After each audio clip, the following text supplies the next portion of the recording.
Hi everybody, this is Andy O'Quinn and I am the Executive Director at Torch. I mentioned last year at our fundraiser that we would be making a big announcement this year, and we're still going to be doing that. But first I wanted to talk to you a little bit about some of the things that have been going on in this previous year. So it probably goes without saying that the last year has brought some really unique challenges. Our clients who already faced a steep uphill climb were now forced to deal with a whole new set of challenges in addition to the already difficult struggle that they were faced just from being homeless. But still, we never cease to be amazed by the ingenuity and how adaptable the clients that we serve are. One of the things that I wanted to make sure to mention is a moment of realization that I had a few months ago. I was reviewing files for a report and I was going through employment records when I realized that most of the clients that we were working with were still working through the pandemic. So they had been deemed essential workers. And while a lot of us were afforded the option to take time off of work or to work from home, many of our clients were still working in the communities. They were preparing the food that we eat, stocking the shelves at stores, they were working in healthcare or taking care of our loved ones. And so it was really a lot of our clients were helping to keep the world move forward and to help keep our community functioning. And a lot of times they were doing this while they were sheltered in hotels or in their cars or in tents, or they were doing this having come out of just being homeless. Um, and when I saw that, I thought that that was really, really amazing. And I felt really proud to be serving and working with that community.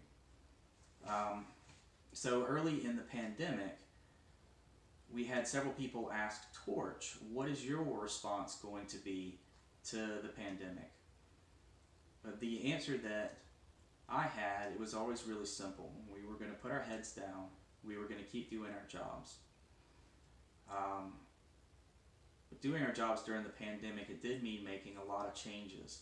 It meant less face-to-face contacts and more client contacts through messaging, through telephones, through emails. But as it turns out, most of the folks that we work with were better at this than we were, which really shouldn't have come as a surprise.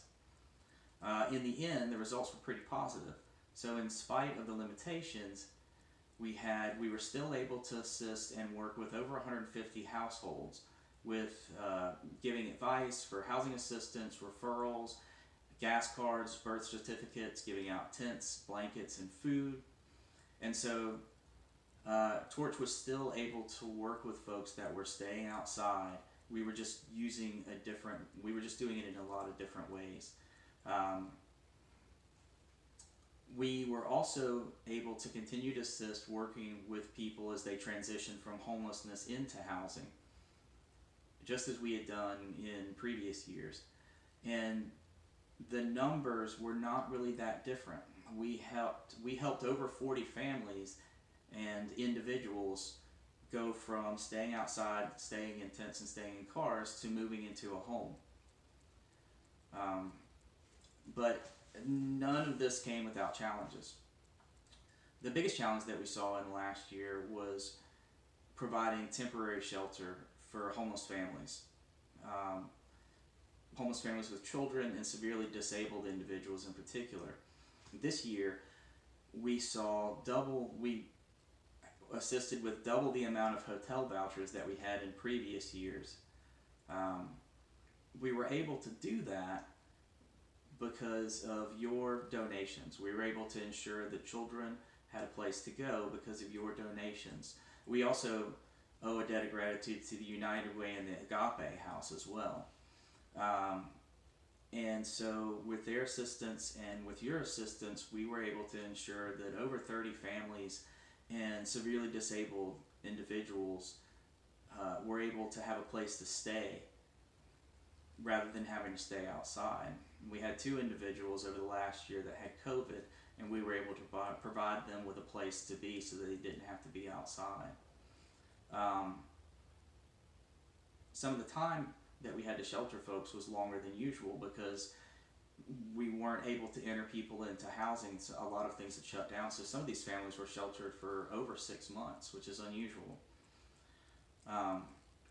But as you know, Torch has a firm policy. We do not believe that a child should ever have to stay outside in Anderson County. In fact, it's one of our firm core beliefs is that no child should have to stay outside in Anderson County. We also, in the last year, have encountered a number of people who had serious medical needs, who were elderly or who were too frail to stay outside. And so having temporary housing for the homeless until permanent housing becomes available, it's always really been a big need in this community. We do have the hotel vouchers, but the hotel vouchers have never been good, a good place for families with children to stay. It's not the best environment they can be in. And we do have a couple of options. There just are simply not enough to cover the need. But I'm glad to announce and proud to announce that this year, through tireless efforts of our board of directors, particularly Sheila Michael, Torch is going to begin building our own temporary housing for homeless families and for severely disabled individuals. So this housing is going to be built from the ground up. We'll begin fundraising for this project in January, and we hope to begin the groundbreaking soon after that.